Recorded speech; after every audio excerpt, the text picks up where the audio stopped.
Moving ahead with our criminal justice system. इससे पिछले lecture में हमने पढ़ा कि क्रिमिनल जस्टिस सिस्टम होता क्या है और उसका जो पहला most important one of the most important parts are police, हमने उसको काफ़ी डिटेल में पढ़ लिया। Now we are moving ahead to the next phase of the criminal justice system में। एक क्रिमिनल है, एक क्राइम हुआ, इन्वेस्टिगेट हुआ, वो पकड़ा गया, उसके बाद क्या? उसके बाद आता है हमारा trial and conviction phase. So trial and conviction को आज हम थोड़ा सा पढ़ेंगे और फिर उसके बाद हम पढ़ेंगे कि ट्रायल एंड कन्विक्शन में हमारी जो प्रोसिक्यूशन है, many of you are probably hearing this word for the first time, तो मैं इसको काफ़ी सिंप्लीफाई करके आप लोगों को समझाऊंगी और फिर आपको पता लगेगा कि प्रोसिक्यूशन है क्या। एंड यू विल अंडरस्टैंड कि the prosecution is very very underrated. Pakistan में उसको उस तरह से कोई कुछ समझता ही नहीं है, जिस तरह आप लोगों को भी नहीं पता होगा, तो we will try to understand that. So trial and conviction, investigation के बाद का फेज जो आता है वो आता है ट्रायल एंड कन्विक्शन का। आपके सिलेबस में ये लाइन प्रॉपरली लिखी हुई है, which is why I want you understand कि ट्रायल होता क्या है और कन्विक्शन क्या होता है।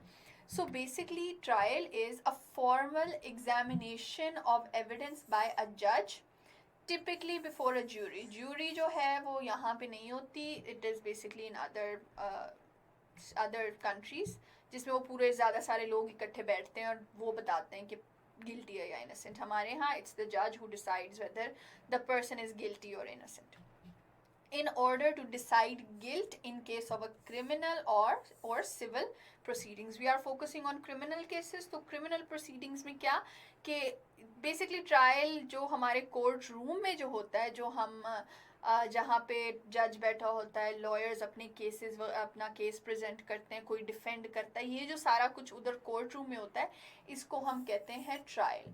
अब ट्रायल में जो जो प्लेयर्स हैं वो मैं आपको अभी बताऊंगी। एंड कन्विक्शन क्या है? Conviction is a formal declaration by the verdict of a jury or the decision of a judge. Pakistan में it's judge, it's not the jury. In a court of law that someone is guilty of a criminal offense. किसी ने कोई जुर्म किया है, जब तक आपका जज ये नहीं कह देता कि ही इज गिल्टी, तब तक आप उस बंदे को गिल्टी नहीं कह सकते। उससे पहले वो अलेजिड perpetrator है, after that he is a convicted person. तो convicted is the person and conviction is what happens when the judge slams that hammer and says कि he is guilty. So to understand this topic, ये जो specific topic आपका given है आपके syllabus में, इसको समझने के लिए you need to understand कि trial और conviction होता क्या है। अब trial और conviction में किस किस का रोल है? जब आपकी ट्रायल होती है, आप कोर्ट रूम में जाते हैं और आपकी ट्रायल होती है, तब who are the different players in it. सबसे पहले तो आपका जज, the person who is going to make the decision कि ये इंसान जो है, ये जो जिसको ब्लेम किया जा रहा है, एलिजेड पर्सन है, is he guilty, is there sufficient evidence to prove that he is guilty. Evidence इतना काफ़ी है to rule out his innocence, वो आपका जज डिसाइड करता है। Then we have the jury. अब like I told you before, ये it's not relevant to us. तो jury basically, if you guys are asked in MCQs or whatever, ये basically they are a group of people, random citizens, जिनको बुलाया जाता है jury duty पे। they have to come, वो trial attend करते हैं, उन पे मैंडेटरी होता है और ये बिल्कुल रैंडम होता है। वो इकट्ठे होते हैं, वो केस सुनते हैं और फिर वो वापस जाके डिसाइड करते हैं कि अच्छा, ज्यूरी का काम होता है ये बताना कि इनोसेंट है या गिल्टी। जज बताता है सज़ा कितनी है, ये वहाँ पे ऐसे होता है। हमारे यहाँ क्या होता है, जज ही गिल्टी इनोसेंट बताता है, जज ही सज़ा सुनाता है। Then we have the prosecutor and then we have the defense attorney. Prosecutor extremely important. आज का हमारा लेक्चर इस पे बेस करेगा, ये मैं आपको भी आगे बताती हूँ। बेसिकली प्रोसिक्यूटर है कौन, ये वो, बल्कि आगे बताती हूँ। The defence attorney, defence attorney is basically the lawyer जो, जिस फॉर एग्जांपल मेरे पे अगर केस हो रहा है और मेरे पे एक इल्ज़ाम है कि मैंने ये काम किया है, तो जो मुझे डिफेंड करेगा, डिफेंस अटर्नी है ना, जो मुझे डिफेंड करेगा कोर्ट में, वो लॉयर जो होता है वो हमारा डिफेंस अटर्नी होता है।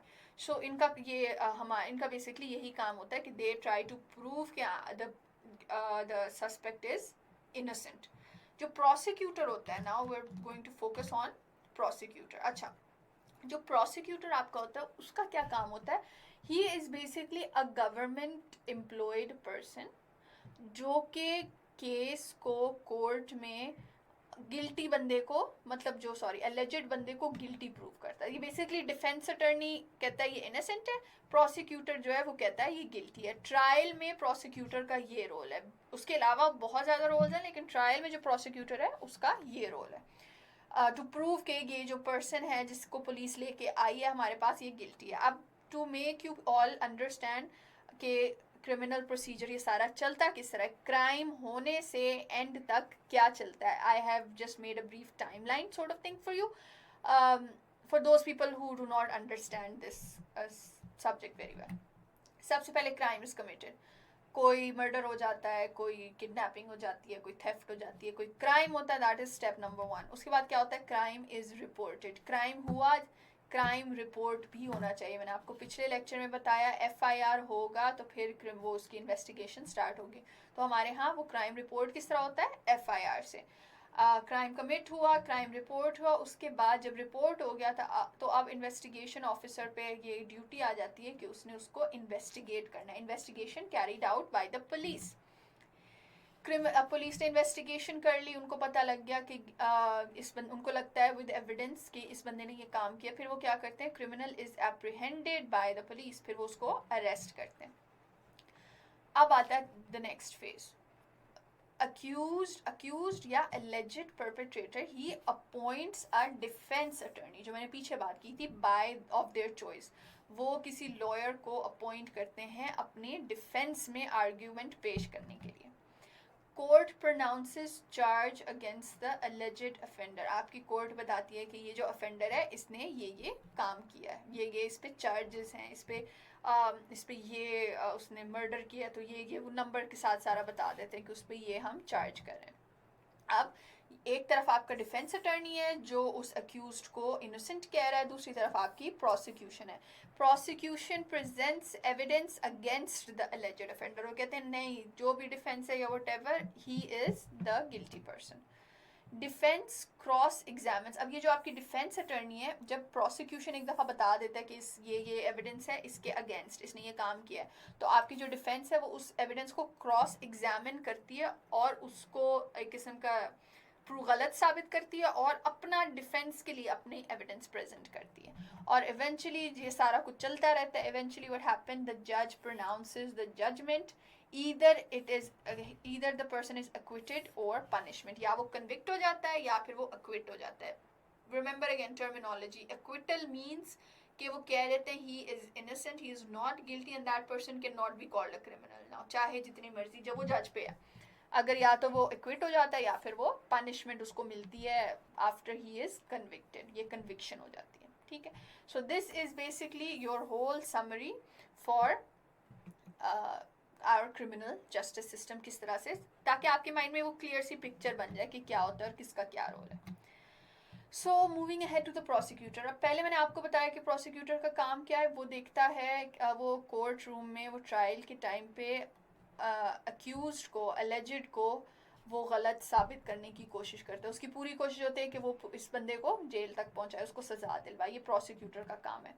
लेकिन उसके अलावा there are many other roles as well, तो उन रोल्स को एक्सप्लेन करने के लिए what I have done, I have collected some major points from the police rules 1934। ये भी पुलिस रूल्स आए थे 1934 और इनके चैप्टर 27 में आपके प्रोसिक्यूटर्स के रोल को बहुत अच्छी तरह समझाया जाता है।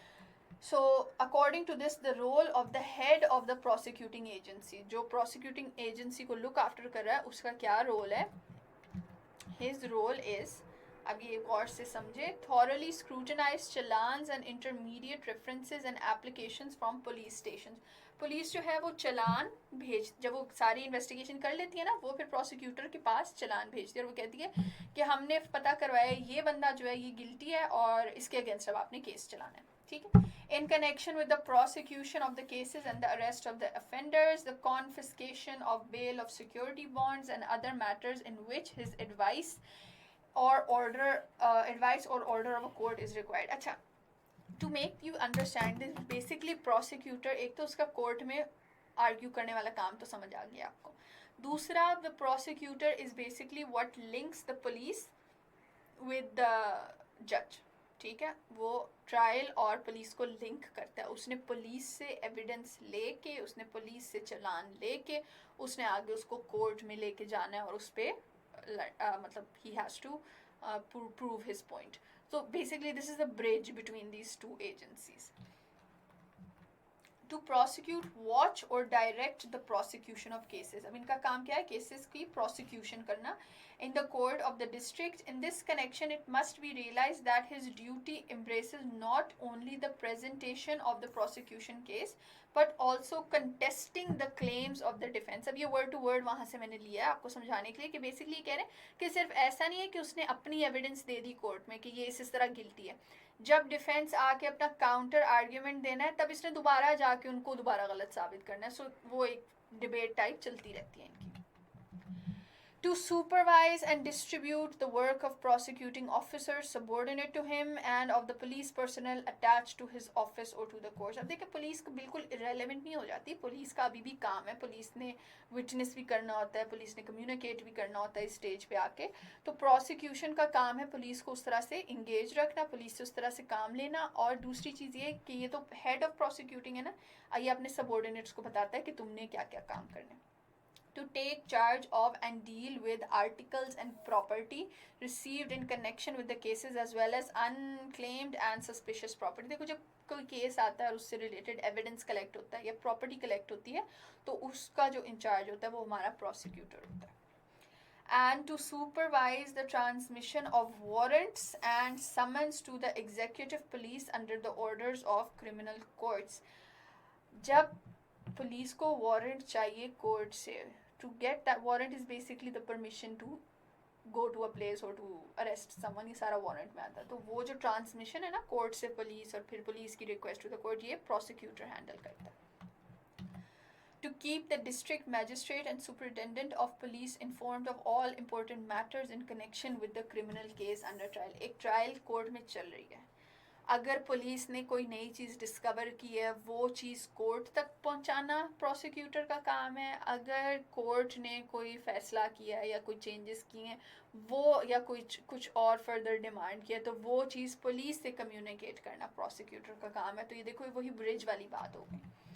To see the instructions in connection with the diet, money and travelling expenses of witnesses are truly observed. कि जो witnesses के travelling, जब एक court trial हो रही है तो उसमें witnesses ने आना है, उनको जो travelling money और diet money खाने पीने का उनका जो सारा expenses है वो सही से उनको मिल रहा है या नहीं, ये इनका काम है। And last, to see the results of cases in courts are promptly communicated to the police stations concerned, especially orders of acquittal and discharge. Basically जब कोर्ट में केस आपका कंप्लीट हो जाता है और पुलिस कोर्ट फैसला ले लेती है तो वो जो उनका फैसला है उसको timely as soon, that is why they have used the word prominently, as soon as possible police तक दे के जाना है। Specially when it is a matter of acquittal और डिस्चार्ज के, एक इंसान जेल में है और उसकी ट्रायल चल रही है तो ट्रायल में जज कह देता है कि he is not guilty, he is innocent and he needs to be released, तो वो जो इन्फॉर्मेशन है वो जल्द से जल्द उसने पुलिस को पहुंचानी होती है। And yes, this is as simply as I could, I've tried to explain what the role of prosecution is generally and in Pakistan. So after this we are going to move ahead to the next part, which is basically our judiciary and that part of our criminal justice system. अभी मैंने इसको उस तरह से analyse नहीं किया है, analyse हम इसको करेंगे हमारे फाइनल, उसमें will do some understand what are the issues, what are the reforms needed in our prosecution. वो मैं हमारे फाइनल इस मॉड्यूल के फाइनल लेक्चर में अलग से करूँगी, तीनों ब्रांचेस पे, तीनों institutions पे। लेकिन अभी I wanted you people to understand what the prosecution is, what its role is and how underrated is it is. Prosecution perhaps is one of the most underrated parts of our criminal justice system. So after this I will see you in the next lecture. Bye.